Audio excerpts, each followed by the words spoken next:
देमस्रिनि dressing सेन्सखौ नाय बा स फेशनेबल नै मडेलिं ड्रेसा देमस्रिनि गन्थंखौ खिथिलाय देमस्रि मा जादों दिनै गन्थंआ नोंनि सां आरो पटखौ दिन्थिगोन आं नोंथांमोननो नाम्बार 2 अपसन बेखौ गायनाया सप्तासेसो जाबाय बेनिफ्राय आंनि प्लान्टआ नाय बेसे हेल्दी बेयो ओरै खुलुमबाय एन्ड हेल' माय डार्लिं साबस्क्राइबार्स नोंथांखौ बयखौबो आंनि चेनेलाव बरायनाय बावहरनाय थाबाय दिनै आं मोनसे प्लान्ट गायगोन र' गाबना देमस्रि बेनि मुङा जाहैबाय लाकि बेम्ब दैयाव जि गायो मानसिफ्रा न' सिङावहाय लाकि बेम्ब बेनिनो सेम भेराइटि आं बेखौ हायाव गायगोन ओमफ्राय आं नोंथांमोननो दिन्थिगोन आं माबायदिहाय गायो पटबो लाबोदों आं फिसा किउट नोंथांमोननो दिन्थिगोन आङो बेयाव गब्लं खालामग्रोनानै लागोन गब्लं गैयाना आरो गब्लं गैयाब्लाथ' जाया स' आं गब्लं खालामग्रोनानै लानोसै बेनिफ्राय नै आंजों लोगोसे दङ देमस्रि गेमस्रि नङा देमस्रि दि फाय बिबार गायनो जोंहा फाय प्लान्टआ लाकि बेम्बु आरो पटखौ दिन्थिगोन आं नोंथांमोननो पटआ बिराद किउट मोजां नुदों आं फिसा बे जाबाय पटआ बिराद मोजां किउट ओमफ्राय गब्लं गैयाना सिंथि आं गब्लं खालामग्रोनानै लागोन बेनिफ्राय बेयो 50 रुपिस लादों बिसोरो 60 बुंदोंमोन ओमफ्राय आङो 50 बुंनाय लोगो लोगो जेबो बुङाखै हरफिनखादों स' नोंथांमोना जुदि बायनो थाङो रङियायाव 40 थाखा बुंनानै नाय जुदि मा बाथा हरनो हानोबो हानायमोन आं 50 बुङो जेबो बुङासै आरो हरखादों स' आं सानदों आरो 40 थाखा होननायबो हामगौमोन 40 होननायबो हामगौमोन खोमा होननानै स' जिखियानो जायामोन आं बेयाव गायग्रोनानै लानोसै बे बेसे इन्चिसो जागोनबा फिसा आरो आंनि प्लान्टआबो फिसा ना फिसा प्लान्टनि थाखाय आं फिसा पटखौनो इउज खालामो बेनिफ्राय दा आं गायदेनोसै आं दिनै एसे आलदायैहाय गायगोन आं जेरैबायदिहाय नर्मेलि गायो बेफोरबायदि गाया एसे आलदा टाइपआव गायगोन आं जेरैबायदिहाय आं गायखायो बेफोरबायदिबो स' आं दिनै शेयार खालामगोन नोंथांमोनजों नाम्बार 2 अपसनखौ दाखालि आं दिन्थिनाय बेथ' नाम्बार 1 खामोन आं बेफोरबायदि गायखायो दिनैनिया नाम्बार 2 आरो मालाबा बेफोरबायदिबो गायो आं दिन्थिना होनि आं गायखानानै दोनदों आङो नोंथांमोननो दिन्थिनानै होनोसै बे नाम्बार 2 अपसन बेखौ गायनाया सप्तासेसो जाबाय बेनिफ्राय आंनि प्लान्टआ नाय बेसे हेल्दी बेयो ओरैबायदि बायल' जिल'मोन प्लान्टआ दा मोजाङै बिलाइ ओंखारबोदों आरो बिराद मोजां जादों आंनि पटिं मिक्सआ नै जेबो गैया बियो खालि बाला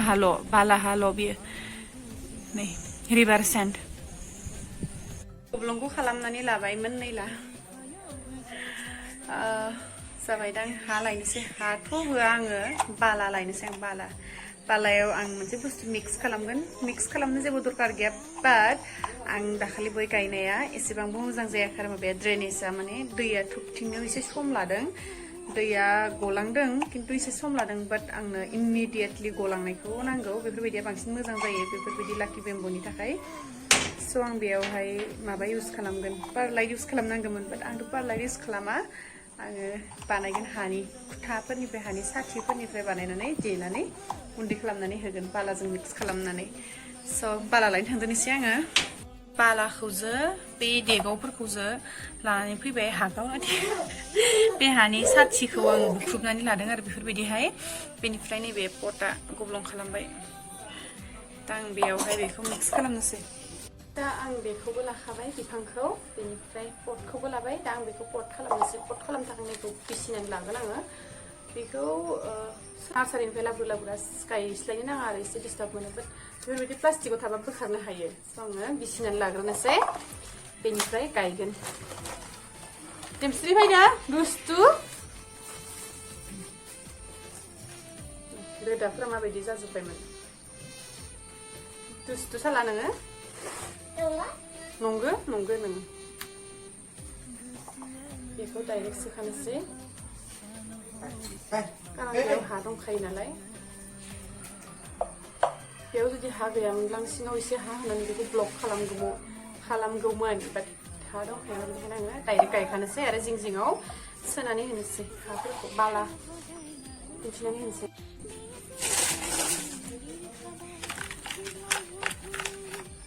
आं देगावखौ बांसिन होगोन खारन वाटार ड्रेनेजआ बिराद इम्परटेन्ट बे प्लेन्टखौ एसेबांबो मेनटेन खालामनायनि गोनांथि गैया फिसा पटआवनो बियो बिराद मोजाङै ग्र' खालामो बेयावहाय आं हासार होनांगौमोन बाट आंनाव हासार एभेलेबल गैयामोन बेनिखायनो आङो होआसै मानो होनबा बे नार्सारिनिफ्राय लाबोदों नालाय बे नार्सारियाव एसे हा दंखायोना बेनि गरायाव बे हायाव एसेब्लाबो हासार दंखायो बेनिखायनो आङो बे पटआवबो आं बांद्राय सम लाखिया 2-3 मान्थसनि थाखायल' बेनि उनाव आङो जेब्ला रिपर्ट खालामगोन अब्ला आङो मोजां हासार होफिनगोन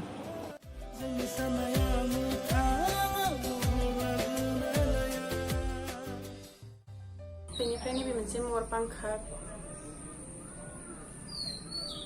बांखा बिफां बेखौ आङो गायगोन प्रपोगेट खालामगोन बेनिफ्राय थानायजों आरो थाङोना थाङा मैयाहाय मोनसे भिडिअ नुदोंमोन आङो बेनिफ्राय आं दा गायनानै होनोसै आरो बिलाइफोरखौ आं बोखारजोबगोन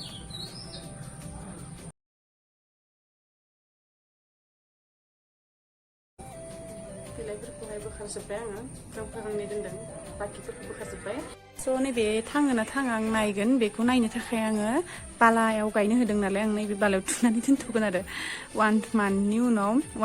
उनाव जुदि बिलाइ रोदोमो होमब्लाना आं साननानै लासिगोन बेयो थांगोन होननानै दा आं बेखौ गायनानै नायदोंसो खानस्रि गेलौबाय दङ बेवहाय गोग्लैलांबाय दा जेखियानो जाया माने नैबेखौ आङो 1 मान्थनि उनाव आपडेट होगोन नोंथांमोननो ओमफ्राय नैबे पटआ माबासोमोन थबसिसोमोन हामा जालांबायमोन ना गब्लंबायमोन बेनिखायनो आं बिबार गायनानै दोनदों स' दिनैनि भिडिअ'आ आङो बिबार गायनाया एसेयावनो जाबाय बेनि नेक्स्ट भिडिअ'खौ लाबोफिनगोन आं बिबार गायनायनि सायावनो स' थेंक इउ स' माच एन्ड वाचिं जोंनि भिडिअ'खौ उनफोरावबो एन्ड देमस्रि आरो आंनिफ्राय बाय बाय नेक्स्ट भिडिअ लोगो मोनफिनगोन स' आङो प्लान्टआव दै होगोन लानोसै खोमसि नुदों खोमा स' आं थि होनानै होनोसै केमेराखौ एबार फुदों स' आङो बेयाव दै होग्रोनानै लानोसै गायखांबाय नालाय दै होनानै लानोसै नाय दैया मोजाङैनो ओंखारलांदों स' आंनि गायनाया पारफेक्ट जादों स' थेंक इउ स' माच एन्ड बाय स' थेंक इउ स' माच लोगोफोरा आंनि भिडिअखौ जोबजासिम नायनायनि थाखाय बेनिफ्राय मोनसे डिसक्लेमार कि बे जि प्लान्ट गायबाय आङो लाकि बंग' बेफोरबायदि नङा जे बेखौ बेफोरबायदिनो गायथारनांगौ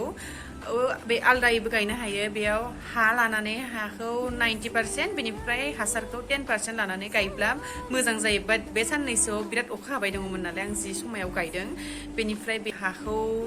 जगत लानो हायासै बेनि थाखाय आं बेफोरबायदि गायदों आरो बेफोरबायदि गायनायावबो मोजाङानो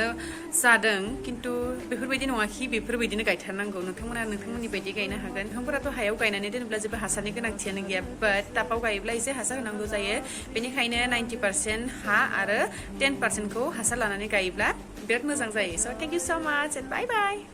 बाय बाय टाटा टाटा खालाम दे बयखौबो टाटा खालाम देमस्रिनि ड्रेसिं सेन्सखौ नाय बा स' फेशनेबल नै मडेलिं